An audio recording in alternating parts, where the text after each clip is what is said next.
जय हिंद दोस्तों। Territorial army में भर्ती होने से पहले आपको यह जान लेना बहुत ज़रूरी है कि टेरिटोरियल आर्मी और रेगुलर आर्मी के बीच में क्या फ़र्क होता है, क्योंकि आपने सुना होगा टेरिटोरियल आर्मी एक पार्ट टाइम कमिटमेंट होती है और not a full time career होता है। तो डाउट क्लियर कर देंगे आपका कि टेरिटोरियल आर्मी के अंदर क्या काम होता है जो रेगुलर आर्मी में नहीं होता, वर्दी कौन सी पहनते हैं, ड्यूटी क्या होती है, छुट्टी कितनी मिलती है जो कि रेगुलर आर्मी में मिलती है, छुट्टी के बाद फैसिलिटियाँ क्या क्या मिल जाती है, पेंशन मिलती है कि नहीं, कितनी मिलती है।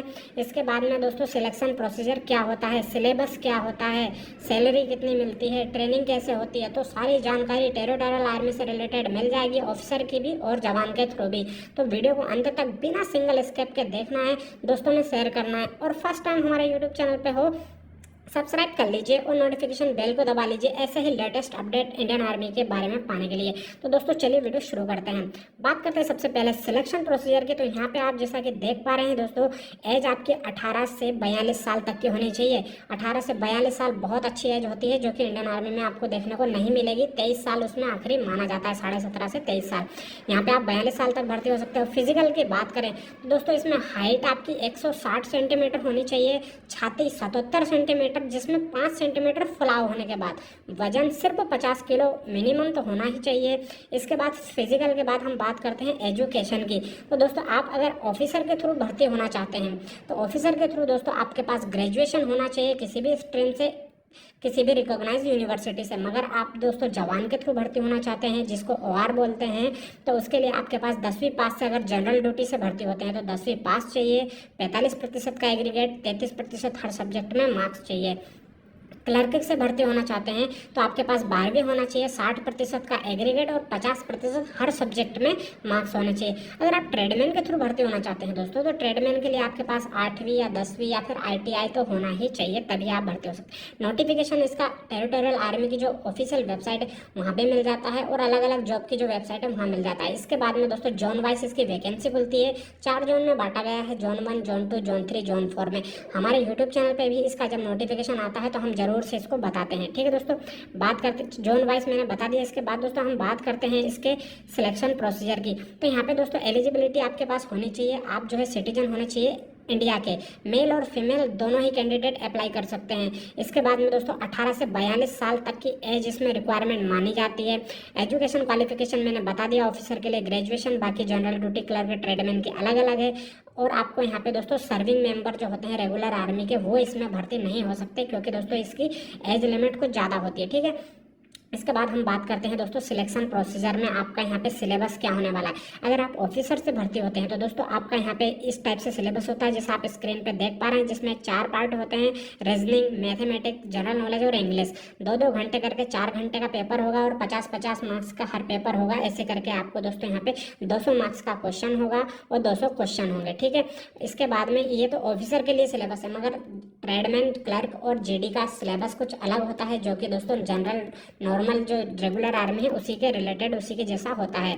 आगे बात करते हैं दोस्तों यहाँ पे काम की। तो सबसे ज़्यादा आपको इम्पोर्टेंट होता है किसी भी ऑर्गेनाइजेशन में भर्ती होने से पहले उसके काम जान लेना। आपको काम पता होगा तभी तो आप वहाँ पे जॉब कर पाएंगे ठीक से। तो ट्रेडमैन का दोस्तों यहाँ पे क्या काम होता है, जेडी का क्या काम होता है, क्लर्क का क्या काम होता है, सभी एक एक करके मैं पूरा डिटेल बता देता हूँ।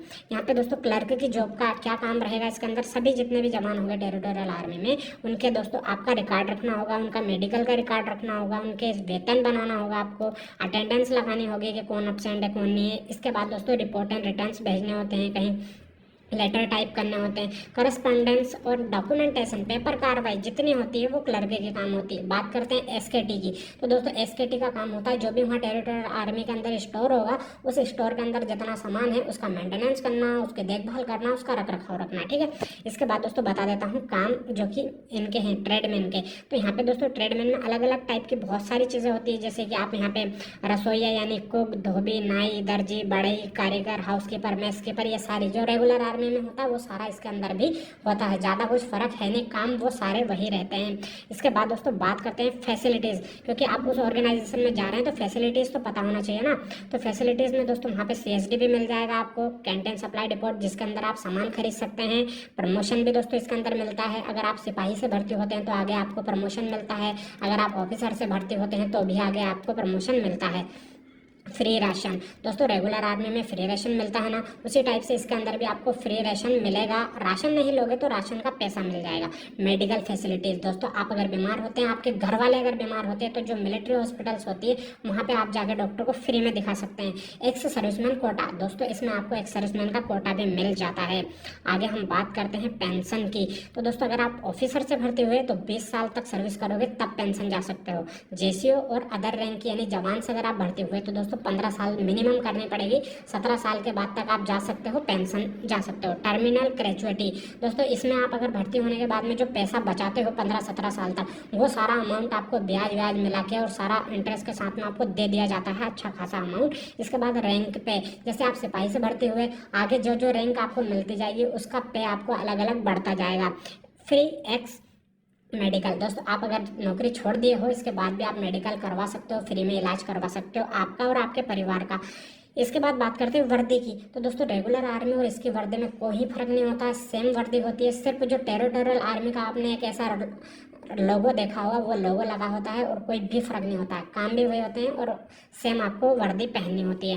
तो दोस्तों इसके बाद छुट्टी की बात कर लेते हैं। तो छुट्टी कितनी मिलती है? तो जितनी जवान और ऑफिसर को छुट्टी रेगुलर आर्मी में अथोराइज है, वही छुट्टी टेरिटोरियल आर्मी में आपको अथोराइज होती है, उतनी ही छुट्टी मिलती है। छुट्टी जाते समय आपको ट्रेन का जो फ्री का वारंट मिलता है वो भी मिलता है, सारी फैसिलिटी बराबर होती है। ठीक है दोस्तों, तो हमने लगभग सारी जानकारियाँ कवर कर ली टेरिटोरियल आर्मी से रिलेटेड। आपको अदर किसी जॉब से रिलेटेड दोस्तों अगर जानकारी चाहिए तो कमेंट बॉक्स में पूछिएगा, हम अगला वीडियो लेकर आएंगे आपके लिए। अच्छा लगा तो जरूर से एक लाइक ठोक दीजिएगा दोस्तों।